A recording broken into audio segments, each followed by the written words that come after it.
Hai Power People, tahu nggak kalau di Indonesia ada banyak jenis pembangkit listrik loh? Ada sekitar 12 jenis pembangkit listrik yang beroperasi di Indonesia. Yang pertama ada pembangkit listrik tenaga diesel atau PLTD. Dengan memanfaatkan mesin diesel sebagai penggerak pemula atau prime mover untuk menghasilkan energi mekanis yang diperlukan untuk memutar rotor generator listrik. Yang kedua ada pembangkit listrik tenaga mesin gas atau PLTMG. Merupakan pembangkit dengan menggunakan sistem dual fuel engine teknologi gas atau minyak untuk power generation. Yang ketiga, ada pembangkit listrik tenaga air atau PLTA. Pembangkit listrik ini mengandalkan energi potensial dan kinetik air atau air terjun untuk menghasilkan energi listrik. Yang keempat, ada pembangkit listrik tenaga bayu atau PLTB. Pembangkit ini mengonversi energi angin yang besar menjadi listrik dengan menggerakkan kincir angin sebagai generator. Selanjutnya, ada pembangkit listrik tenaga uap atau PLTU yang memanfaatkan tenaga uap hasil pemanasan kettle uap atau boiler untuk menggerakkan turbin pada generator.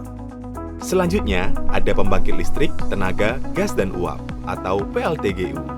Adalah gabungan antara pembangkit listrik tenaga gas atau PLTG dengan pembangkit listrik tenaga uap atau PLTU, di mana panas dari gas buang dari PLTG digunakan untuk menghasilkan uap yang digunakan sebagai fluida kerja di PLTU.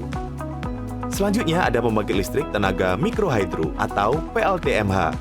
Adalah suatu pembangkit listrik skala kecil yang menggunakan tenaga air sebagai tenaga penggeraknya, seperti saluran irigasi, sungai, atau air terjun alam dengan cara memanfaatkan tinggi terjunan atau head dan jumlah debit air.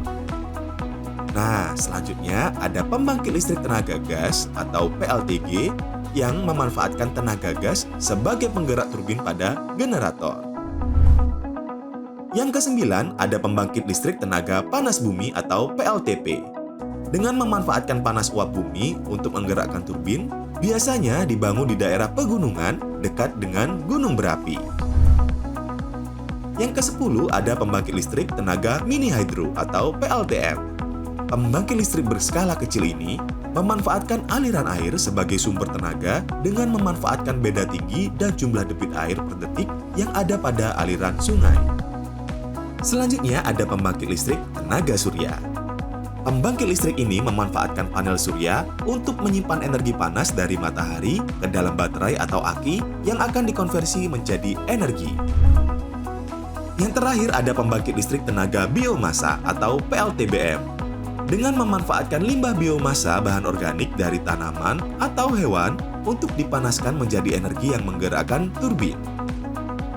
Semua jenis pembangkit listrik membutuhkan treatment yang berbeda agar bekerja dengan optimal. Jadi, tunggu apa lagi? Percayakan pada kami. Power Excellence, because we are your